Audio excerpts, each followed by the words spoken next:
안녕하세요. 저는 작년 12월까지 서울시 친환경 급식과 가장으로 근무했었고요. 현재는 전국 먹거리연대 집행위원장을 맡고 있는 이보희라고 합니다. 지금부터 서울시 공공급식센터 운영 사례를 중심으로 여러분들에게 설명을 드리도록 하겠습니다. 서울시 공공급식이 추진되게 된 배경에는 커다랗게 두 가지가 있습니다. 국내적으로는 2010년도 6.2 지방선거가 있고요. 두 번째로는 국외적으로 전 세계적인 지속가능한 발전 목표에 대한 화두가 진행되기 시작했습니다. 그 두 가지를 배경으로 서울시 공공급식은 진행을 하게 됩니다. 첫 번째는 6.2 지방선거입니다.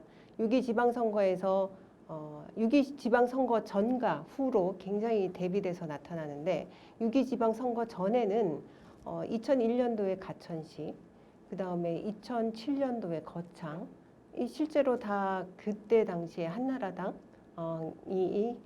국회의원으로 있던 곳입니다. 거기에서 먼저 무상급식이 실시가 됐었고요. 2007년, 8년, 9년까지만 해도 전국에 한 열 몇 개 정도의 초등학교, 중학교에서 무상급식이 실시되고 있는 정도였다가 2010년도에 정치권에서 각 정당들, 특히 민주당 쪽에서 지방선거의 정책으로 보편적 복지를 내걸으면서 무상급식, 친환경 무상급식을 전면화시켰습니다. 그래서 이때 당시에 다수가 당선이 되면서 전국적으로 확산되는데 결정적인 계기가 됐었던 것이죠. 2011년도에 박원순 시장의 보궐선거도 마찬가지고요. 잠깐 2014년도에 경남도에서 무상급식이 중단됐다가 다시 2020년도에 오면 작년도에 경북에서 올해부터 고등학교 무상급식을 실시하겠다라고 발표를 하면서 올해까지 2020년도가 되면 고등학교까지 전국의 초, 중, 고등학교까지 무상급식이 전면 확대되게 되었습니다. 두 번째는 세계적인 동향인데요. 2007년도에 그 세계적인 곡물 파동, 곡물 가격이 2배로 급상승되기 시작하면서 지속 가능성에 대한 고민을 하기 시작을 했습니다. 또 유엔의 SDGs라고 2015년도에 지속 가능한 발전 목표 17가지를 발표를 했고요. 그 중에서 두 번째 항목에서 기아 종식과 식량 안보 그리고 지속 가능한 농업에 대한 얘기를 집중적으로 다루고 있습니다. 이와 더불어서 2015년 10월 달에 그 밀라노에서 전 세계의 주요 도시 국가들이 모여서 지속 가능한 발전에 대한 도시 먹거리 정책 협약식을 가지게 됩니다. 이때 서울시도 같이 협약에 참여를 하게 됐고요. 그러면서 서울시가 이후에 그 공공급식을 추진하게 된 배경이 됩니다. 2015년 이후에 공공급식을 본격적으로 논의를 하기 시작하면서 무수한 그 시민사회 단체와 행정의 각 관련 부서와 논의를 시작을 했었고요. 그거를 거쳐서 2017년도에 공공급식을 시범사업을 시작을 하게 됩니다. 2016년도에는 9개 강역시도하고 정책협약을 맺게 됐고요. 그거를 결과적으로 2018년도에 어떻게 되냐면 밀라노 도시먹거리 정책 협약식에서 도시먹거리 정책에서 서울시가 특별상을 받게 됩니다. 서울시 공공급식이 특별상을 받게 되면서 많이 알려지게 됐는데요. 서울시 공공급식의 실태 조사를 먼저 하게 됐습니다. 서울시가 2016년에 공공급식을 본격적으로 하겠다라고 마음을 먹으면서 실태 조사를 하기 시작을 했는데요. 대상을 크게 세 가지로 잡았습니다. 공공급식의 대상이라고 얘기를 하면 우리가 학교급식을 비롯해서 어린이집, 복지시설, 그리고 지역아동센터, 강공서 그리고 노인, 군대까지 포함해서 공공급식을 얘기를 하는데요. 여기에서 서울시에서 주로 대상으로 잡았던 것은 노인복지시설과 그다음에 어린이집 그리고 지역아동센터 세 군데를 우선적으로 먼저 잡았습니다. 노인복지시설의 서울시의 노인복지시설은 4,887개소가 있고요. 약 120명 정도가 노인복지시설을 이용하기도 하고 합니다. 그런데 이 노인복지시설의 급식은 평균 단가가 3,500원 정도이고 실제로 식재료의 질을 보면 노인복지시설의 종사자들하고 간담회를 하면서 얘기를 들어보면 한우를 먹어본 적이 없고 소고기도 주로 냉동 그리고 모든 식재료가 전처리 되어져서 들어와야 되는 그런 상황이고요.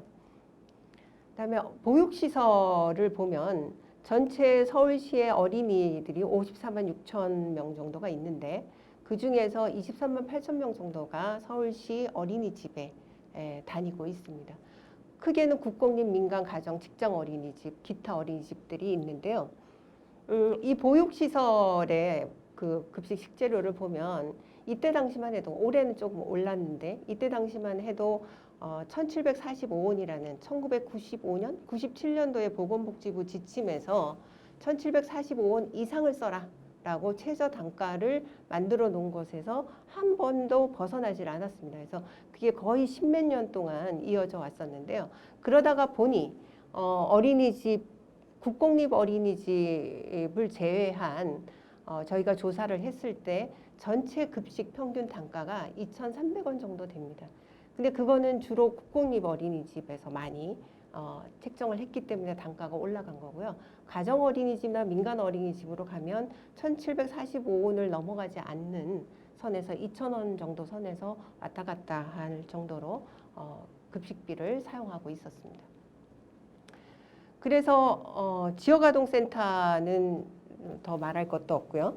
그다음에 공공급식 시설의 전체 친환경 식재료 비율을 보면 50% 이상 구매 비율이 22%인데 이건 주로 어린이집을 대상으로 얘기를 하고 있는 거고요. 어린이집의 79%, 그다음에 지역아동센터의 26%, 복지시설의 55%가 공동구매라는 체계를 통해서 메이저 기업이라고 우리가 흔히 얘기하는 CJ 푸드, 대상, 그리고 풀무원 푸드머스 이런 공동구매 대형 구매 업체로부터 구매를 하고 있었던 부분이고요. 그 20인 이하 가정 어린이집이나 25인 이하의 소규모 시설들의 경우에는 주로 동네 마트나 대형 마트 이런 데 가서 구매를 하고 있었던 거죠. 그러다가 보니 식재료의 품질 기준이 어린이집에서는 이렇게 써라라는 기준이 없었기 때문에 식재료 GMO나 항생제 부분이나 그다음에 농약이라든지 일반 농산물들이 많이 들어가고 있었던 상황이고요.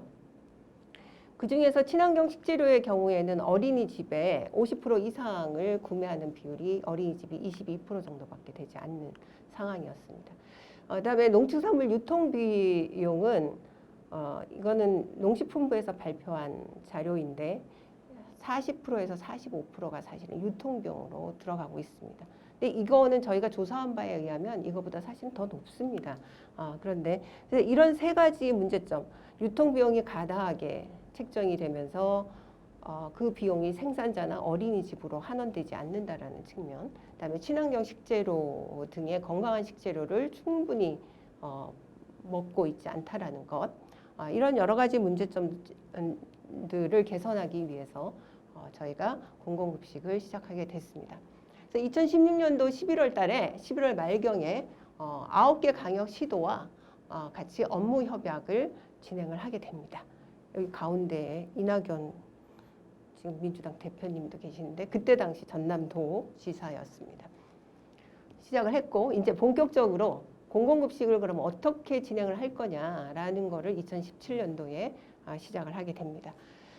첫 번째는 이제 시범 사업으로 강동구와 완주군을 시작을 하게 됐습니다. 그래서 1월 달부터 굉장히 많은 강동구의 어린이집, 강동구의 그 종합복지관, 지역아동센터 등등 많은 그 지역의 시설들하고 논의가 1차 있었고, 그 다음에 또 하나는 완주군의 생산 여건, 완주군은 워낙 준비가 잘 되어 있었기 때문에 저희가 시범사업으로 잡기는 했습니다만, 그래서 5월 23일부터 식재료를 수발주 시스템에서 식재료를 어린이집이 구매를 하기 시작을 했고요. 5월 29일 날 드디어 완주에서 강동까지 배송 차량이 올라와서 어린이집에 공급을 하게 됐습니다. 역사적인 일이죠. 근데 첫날 주문 어린이집이 한 3군데 정도밖에 되지를 않아서 거의 한 달 넘게는 완주군에서 몇백만 원 정도, 몇십만 원부터 몇백만 원까지 정도의 물품을, 식재료를 싣고 강동구까지 오고 왔다 갔다 했습니다. 강동구와 완주군의 시범 사업을 안정적으로 정착을 시키고, 이후에 하반기에 동북사구와 금천구, 동북사구는 성북, 강북, 노원, 도봉입니다. 이 4군데는 원래부터 오래 역사적으로 동북사구라는 협의회를 만들어서 많은 일을 함께 해왔었던 자치구입니다. 그 4개 자치구와 금천구가 해서 5개 자치구의 하반기 시범사업을 시작했습니다. 여기서 특이한 거는 뭐냐면, 동북사구는 동북사구로 통합센터를 만들어서 진행을 했고요. 금천구는 강동구처럼 금천구만 공공음식센터를 운영을 하게 됐습니다. 그래서 2020년 현재 15개 자치구가 추진 중이거나 예정입니다. 2019년까지 13개 자치구가 진행을 했고요. 2020년도에 마포가 하반기에 진행을 할 거고, 그리고 한 개의 구는 지금 아직 미정이어서 올해 목표는 15개 자치구를 진행을 할 생각입니다. 13개 자치구에 63,657명, 1,561개소의 시설들이 사용을 하고 있는데, 전체 시설 대비 42.6%입니다. 42.6%가 13개 자치구 시설 대비 42.6%의 시설에서 주문을 하고 있는, 공공음식에 참여를 하고 있습니다. 여기 보면 어린이집도 있고 아동센터도 있고 복지시설도 들어와 있는 자치구들이 있습니다. 처음에 그 공공음식을 시작을 할 때 2018년도만 해도 30%가 조금 넘는 시설 대비 참여 수였는데, 이게 해가 갈수록 늘어나서 2019년도에 2020년 1월 달에 42.6%인데, 이게 코로나 이후로 가면서 더 많은 건강한 식재료에 대한 관심들이 폭발적으로 늘고 있기 때문에 조금 더 늘어났을 수 있습니다. 근데 진행이 잘 안 된 부분도 있을 거고요. 서울시 공공급식은 그럼 무엇을 중심으로 시작을 했느냐? 서울시 공공급식의 가치입니다. 서울시는 이렇게 생각을 했습니다. 서울 시민이 건강한 식재료를 안정적으로 공급받으려면 건강한 식재료를 안정적으로 공급하는 생산자가 있어야 된다. 그러려면 생산자가 건강한 식재료를 안정적으로 공급하려면 적정 가격이 보장되어져야 된다라는 것입니다. 그래서 생산자한테 적정 가격, 어린이들 공공음식 시설에는 건강한 식재료, 생산자와 소비자가 같이 손을 잡고 우리는 공동 생산자다라는 생각으로 시작을 했습니다. 첫 번째는 건강하고 안전한 먹거리 제공입니다. 거기서 착안을 했었던 거는 산지 지자체에 전국의 친환경 농산물이 아니라 1:1 매칭을 한 산지 시군의 친환경 농산물, 그리고 산지 시군의 친환경 농산물이 없을 경우 지자체 인증이 없을 경우 산지의 로컬 푸드, 거기에서도 없으면 산지 인근의 시군, 완주 같으면 장수, 사가 뭐 이렇게 들어갈 수 있겠죠. 그런데 시군 단위로 하게 되면 지역의 특성상 도저히 공급이 안 되는 물품들이 있습니다. 식재료가. 예를 들면 제주의 귤 같은 귤이 완주에선 나오지 않기 때문에 그럴 경우에 협력해서 들어가는 부분이 있고요. 그 외에 산지에서 올라오지 못하는 부분들은 자치구의 공공센터를 위탁받은 사회경제적 조직에서 감당을 하게 됩니다.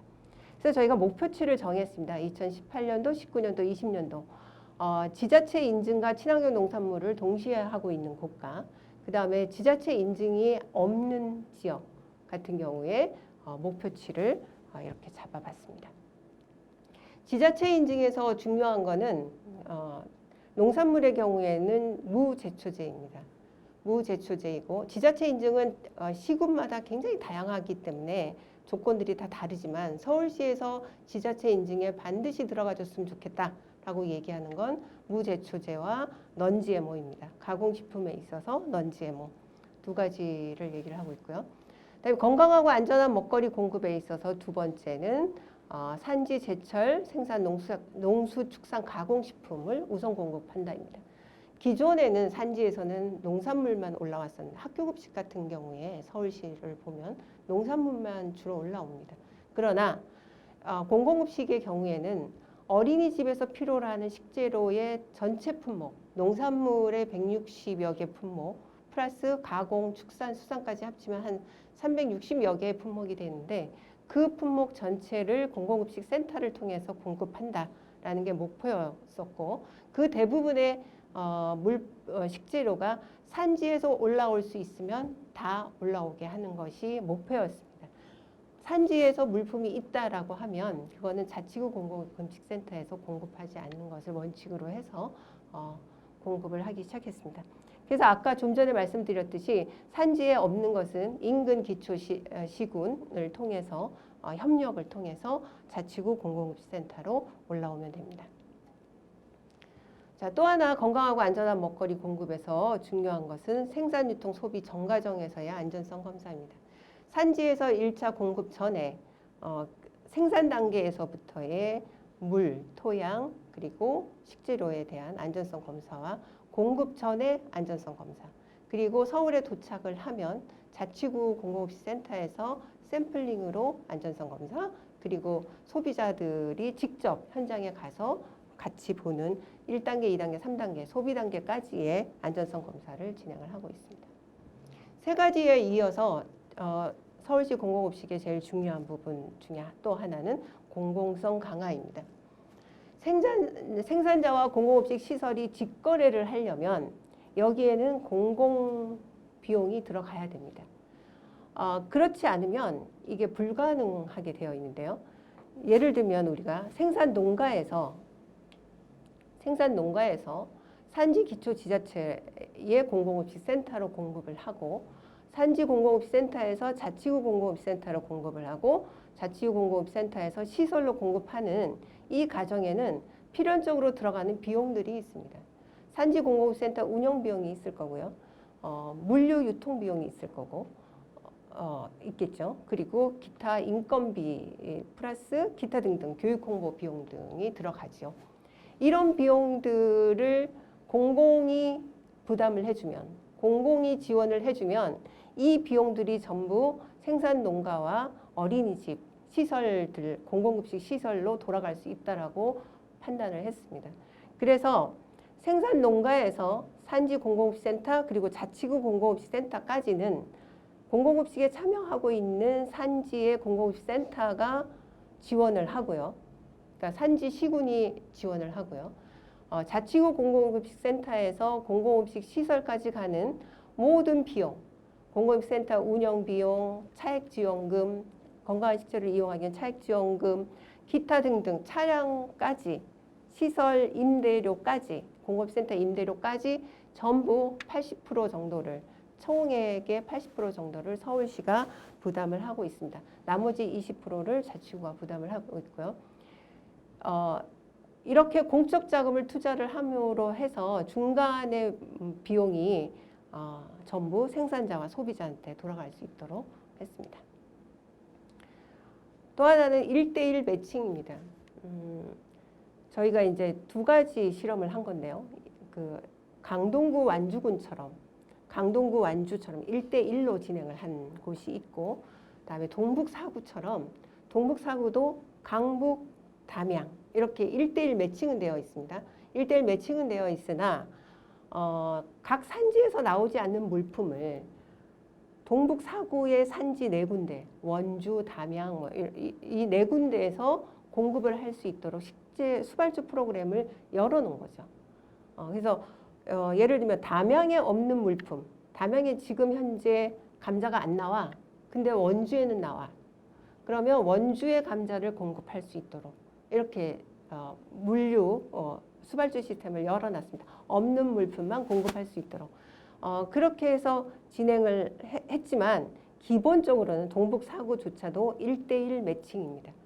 산지와 산지 기초 시군과 서울시 자치구가 1대1 매칭으로 진행을 합니다. 이게 왜 중요하냐면 이후에 가면 쭉 뒤에 가서 설명을 드리도록 하겠습니다. 또 하나는 중소가족농입니다. 전국의 농민 중에 60% 이상, 65% 이상이 중소가족농이라고 할 수 있는데 중소가족농을 잘 조직을 해서 이들이 농업을 기반으로 살 수 있다면 그러면 우리나라 농업은 살 수 있을 거다라는 게 하나였었고요. 또 하나는 왜 중소가족농 얘기를 했냐면 다품종 소량 생산 체계 때문에 그렇습니다. 대량 생산해서 대량 물품 공급하는 것이 아니라 공공급식의 경우에는 다품종, 어린이집에 들어가는 식재료는 학교에 들어가는 식재료하고는 양과 규모, 그 식재료의 크기 이런 게 완전히 다릅니다. 그런데 이 식재료를 예를 들면 옛날 같으면 3,000평의 깻잎만 심던 거를 3,000평에 골고루 심는 거죠. 이쪽 고랑에는 깻잎 심고 이쪽 고랑에는 또 다른 거 심고 그렇게 해서 다품종 소량 생산 체계로 가야지만 중소가정농도 살 수 있고 지금까지 지역에서 생산하지 못했었던 소비자가 안 사줬기 때문에 생산은 가능하지만 그냥 생산하지 않았었던 물품들도 생산이 가능하죠. 그러면 각각 지역에서 시군에서의 생산 물품, 품목이 늘어나게 됩니다. 그거를 생각을 해서 중소가족농 중심의 공급 체계를 얘기를 한 거고요. 두 가지는 아까 말씀을 드렸기 때문에 설명을 넘어가겠습니다. 또 하나는 민간 거버넌스를 통해서 차별화된 관계시장을 조성하는 겁니다. 이건 서대문구의 그 푸드플랜 연구 용역에서 나온 이 시스템인데요. 자치구에 보면 다양한 먹거리와 관련된 조직들이 있습니다. 크게는 뭐 생협 조직들이 있을 거고요. 여기 서대문구는 특히 마을 생협, 한살림, 두레생협, 아이쿱 등이 있고요. 그 다음에 시설들이 있습니다. 지역아동센터, 뭐 노인복지시설, 장애인시설, 그리고 어린이집 등 시설들이 있고요. 또 하나는 서대문구도 그렇고 강동구, 강서구처럼 오래된 지역에는 생산자들이 있습니다. 도시임에도 불구하고 도시에 생산자들이 있습니다. 또 하나는 서울시의 도시농업이 활성화되면서 도시농업들도 있고요. 또 사회적 기업들도 있죠. 마을 기업도 있고요. 협동조합도 있고 다양하게 있습니다. 그리고 건강과 관련된 부분들도 있고요. 이 모든 조직들이 같이 거버넌스를 통해서 하나를 서대문구의 먹거리를 잘 만들어보자. 이거를 전체로 확대시킨 게 서울시 공공급식입니다. 그런데 여기서 중요한 거는 공공성입니다. 민간 거버넌스에 있어서 사적 기업이 들어오는 게 아니라 공공성을 강화한 사회적 기업이 함께 할 수 있는 걸로 정리를 했습니다. 그래서 서울시 공공급식 조례에 보면 제18조 1항에 보면 비영리 법인 또는 사회적 경제기업 등자는 왜 붙였냐면 나중에 시비가 붙을 수 있어요. 등자가 없으면 등에 위탁할 수 있다. 자치구 공공급식센터를 이렇게 못을 박아놨습니다. 이게 영리를 목적으로 운영되지 않도록 그래야만 지금까지 서울시가 공적 자금 투여한 효과성도 나타날 테니까요. 그리고 또 하나는 위원회를 구성을 해서 가격 품질, 그다음에 교육 협력 등을 강화시키도록 했습니다. 그리고 마지막으로 굉장히 중요한 서울시의 공공급식의 주요 내용 중에 하나인데요. 하나는 교육 홍보입니다. 공공급식을 시작하기 전에 어린이집이나 시설, 공공급식 시설이 산지의 공공급식 센터를 방문하고 생산자들하고 같이 협의를 하고 소통을 하면 참여도가 달라집니다. 이해도도 달라지고 물품에 대한 컴플레인도 달라집니다. 이해가 높아지기 때문에 그래서 교육이 굉장히 중요하다라고 생각을 해서 교육 예산을 공공급식 운영, 자치구 공공센터 운영을 하는 데에 교육 예산을 별도로 책정을 합니다. 이 예산은 교육으로. 충분하지는 않아서 항상 마음이 아픕니다만 그래서 교육을 들어갑니다. 그래서 서울시 공공급식의 주요 내용에 대해서 쭉 설명을 드렸고요. 지금부터는 추진 결과에 대해서 살펴보도록 하겠습니다. 서울시의 공공급식 참여율은 42.6%인데요. 2018년 1월부터 12월까지 공공급식 센터 참여율을 한번 보시면 강동구가 1월 달에 26.4%였는데 그 이후에 34.6%로 올라갔죠. 지금은 40%가 넘을 겁니다. 이런 식으로 공공급식에 참여를 하면 할수록 1년 정도의 시간이 지나면 자치구의 공공급식이 안정화됩니다. 산지에서 물품을 갖고 올라왔을 때의 안정성이 확보가 되기 시작합니다. 그래서 식재료 공급액의 월 평균을 보면 개소한 지 공공급식 센터를 개소하고 공공급식을 운영한 지 1년이 지나면 한 달 평균 한 1억 6,900만 원 정도의 공급이 가능해집니다. 그리고 친환경 농산물 공급 비율을 보면 공공급식 센터, 자치구 공공급식 센터에서 친환경 농산물 공급 비율은 82% 정도 됩니다. 산지에서 친환경 농산물이 그만큼 많이 올라온다라는 거죠. 그런데 아까 여러분들이 기억하실지 모르겠는데 50% 이상 쓰는 어린이집이 한 22% 정도 된다라고 얘기를 했었죠. 근데 노원구의 친환경 농산물 사용 비율을 보면 평균 64.7% 정도 되죠. 그리고 미이용 시설의 비용을 친환경 농산물 이용을 보면 7.5% 정도 됩니다. 그만큼 그 22%를 50% 이상을 이용하던 어린이집의 비율 22%에서 지금은 보면 식재료 공급은 공공급식 센터를 통한 식재료 공급은 친환경 농산물이 82%지만 실제 친환경 농산물을 사용하는 시설의 비율은 50%가 평균 50%가 넘게 되는 거죠. 그래서 친환경 식재료 이용률이 늘었다라고 볼 수 있고요. 그다음에 농축축산 가공식품 공급 비율입니다. 이게 산지에서 전체 품목, 어린이집에서 필요로 하는 품목이 아까 굉장히 많다. 1년으로 다 따지면 한 360개 정도 품목이 되고 그게 이제 월 단위로 나누면 조금씩 달라지는데 그 부분에서 보면 88%의 품목이 자치구 공공센터를 통해서 공급이 가능하다라는 거고요. 이거는 왜 중요하냐면 어린이집하고 처음 간담회를 할 때 원스톱 쇼핑이라는 얘기를 들어보셨는지 모르겠으나 완주에서 로컬푸드 직매장을 처음 열 때 첫 번째 개념이 원스톱 쇼핑이었습니다. 생산자가 필요로 하는 모든 물품이 로컬푸드 직매장에 다 있어야 된다. 그래야 생산자들이 여기 와서 농산물 사고 저기 가서 또 다른 거 사고 고기 사고 이러면 너무 불편해서 이후로는 로컬푸드 직매장을 사용할 수 없을 거다라고 얘기한 것처럼 어린이집에서도 제일 먼저 얘기한 게 뭐냐면 우리는 공공급식 센터를 통해서 우리한테 필요한 모든 식재료를 공급받기를 원한다. 우리가 여기서 안 되는 거를 저기 가서 구매하는 거는 너무 불편하고 시간도 없고 여력도 없다. 그러니 제발 그렇게 해달라. 그래서 어린이급식관리지원센터가 서울시 어린이집에 각 자치구별로 식단을 만들거든요. 월별로.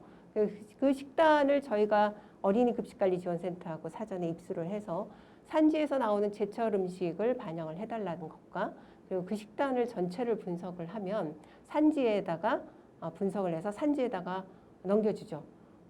이번 달에 이 강동구의 어린이집은 이런 것들이 필요합니다. 그러면 산지에서 거기에 맞게 작부 체계를 잡아서 공급을 할 수 있도록 하는 겁니다. 그러다가 보니 점점 산지 공급 품목이 늘어서 88%까지 가게 된 거죠. 그래서 산지와 자치구, 산지가 우선이다. 농수축산가공식품 전체에서 산지가 먼저 우선이다 라고 얘기를 했기 때문에 산지에서 올라오는 비율이 73%, 자치구에서 올라오는 비율이 27%입니다. 자, 그러면 중소가정농의 참여 비율을 살펴보도록 하겠습니다. 전체 116개의 한 1,200 농가가 참여를 하고 있는데요. 서울시 공공급식에 그중에 116개 농가를 대상으로 설문조사와 면접조사를 진행을 했습니다.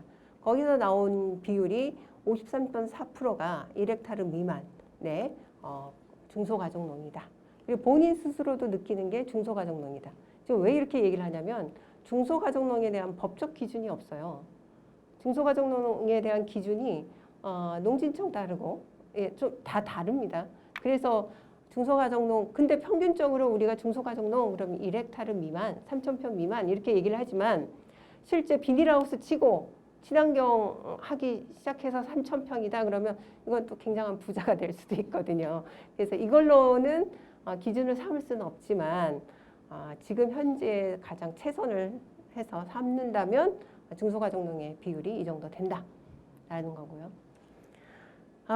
직거래 주요 프로세스입니다. 강동구와 완주군에 지금 2개의 자치구만 제가 갖고 왔는데요.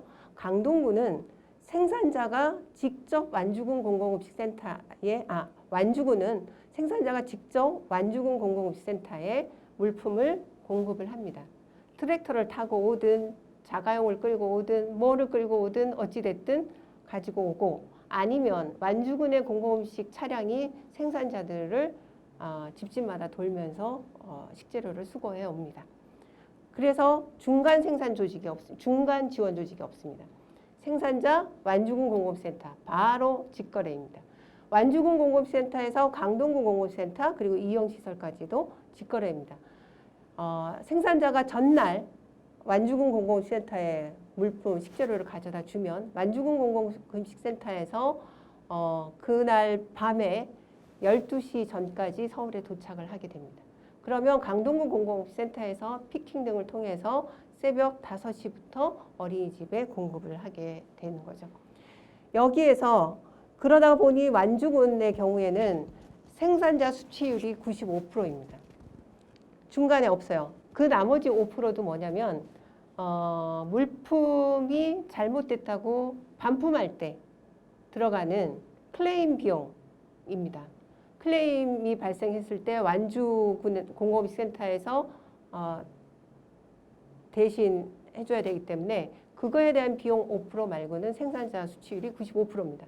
그럼 완주군에서 강동구에서 이용시설까지는 비용이 없죠. 왜 없냐면 들어간 비용이 하나도 없습니다. 그거는 완주군에서 전체 비용을 강동구 공급센터까지 올 때까지 비용을 다 대고 강동구 공급센터에서 이용시설까지 가는 모든 비용은 서울시와 자치구가 나누어서 대고 있기 때문에 생산자가 95% 비용을 먹으면 그 95% 100% 비용에 그 비용 그대로 시설에서도 이용을 하게 됩니다. 이게 직거래, 1:1 매칭 직거래의 핵심 포인트입니다. 원주시의 프로세스인데요. 원주시는 도봉구하고 같이 직거래 1:1 매칭을 하고 있습니다.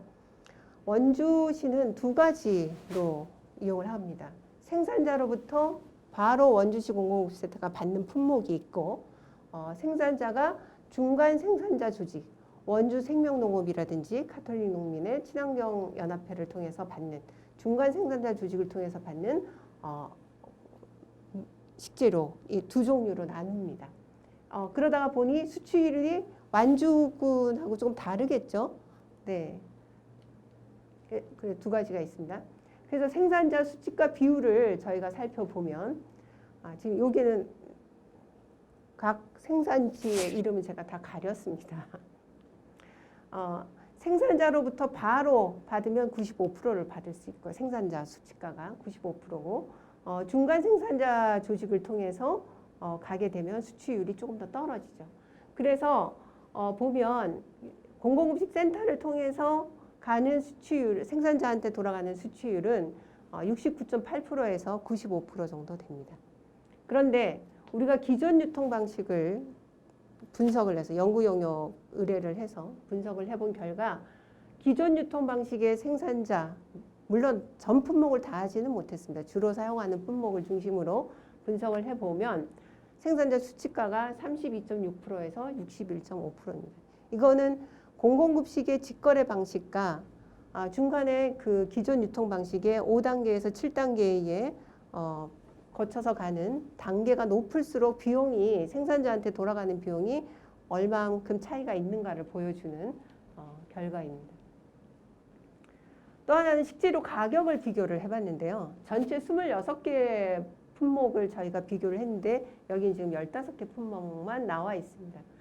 식재료는 전체적으로 어떻게 비교하기가 힘들었는데 그게 뭐냐면 공공음식센터에서 공급하는 식재료와 그다음에 기존의 그 어린이집에 공급하던 기존 업체, 기존 공급 업체가 공급하는 주로 이제 한 4-5개 업체가 중심으로 공급하는데 그 중에서 2개 업체를 뽑아서 물품가와 비교를 해본 거예요.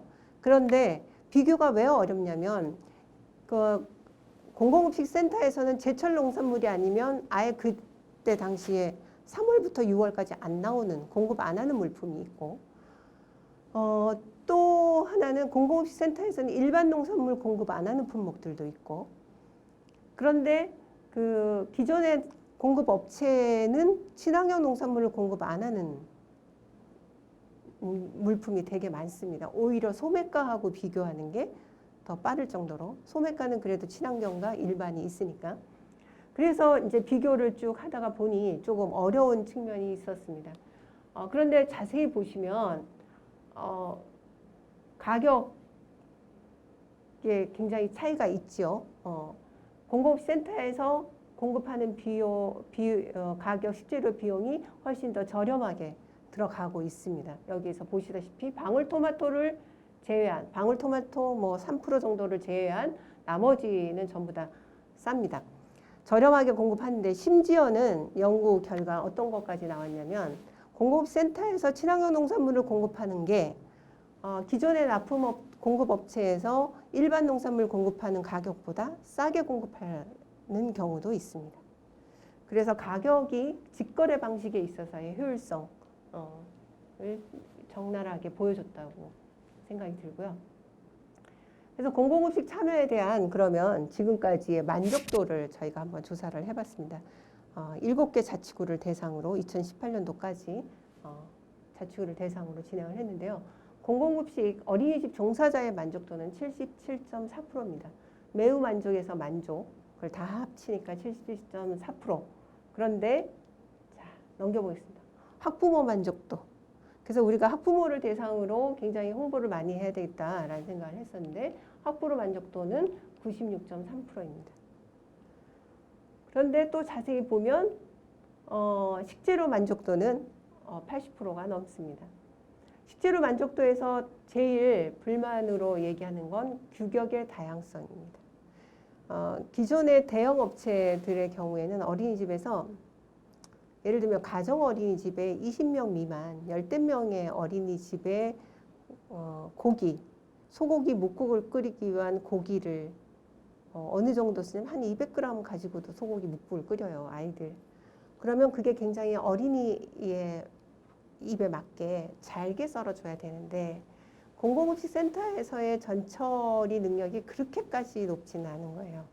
그럼 조금 두껍게 기존의 학교급식도 같이 하는 산지가 많으니까 조금 두껍게 공급하면 어린이집에서는 이제 불편하죠.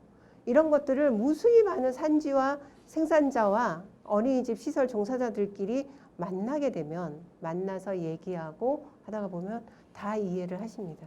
이 소비자들이 굉장히 훌륭한 분들이 많아요. 그래서 다 이해를 하는데 그 규격의 다양성이고 또 하나는 품목의 다양성입니다. 예를 들면 치즈가 필요해요. 치즈가 참 다양하게 필요합니다. 이렇게 뿌려 먹는 치즈도 필요하고 그냥 장으로 먹는 치즈도 필요한데 산지에서 생산되는 것, 그리고 산지에서 생산이 안 돼서 자치구 공공센터에서 공급하는 생협이나 사회경제적 조직으로부터 공급을 하려고 해도 그렇게 다양하게 준비되어져 있지 않습니다. 기존의 시장처럼. 그러니까 그런 부분에 대한 이의제기들이 나오게 됩니다. 그래서 규격의 다양성, 품목의 다양성 부분에서 만족도가 조금 떨어지게 되죠. 특히 품목의 다양성의 부분에, 이건 2018년도에 조사해서 그럴 텐데요. 그 이후에 가다가 보면 더 많은 품목들이 늘어나고 있기 때문에 괜찮을 겁니다. 마지막으로 어린이집 종사자들한테 공공급식의 향후 이용 의사에 대해서 물어봤습니다. 97%가 다시 이용하겠다. 그만큼 공공급식에 대한 신뢰도가 높다라는 얘기가 되겠습니다. 이것으로 서울시 공공급식 사례에 대한 발표를 마치겠습니다.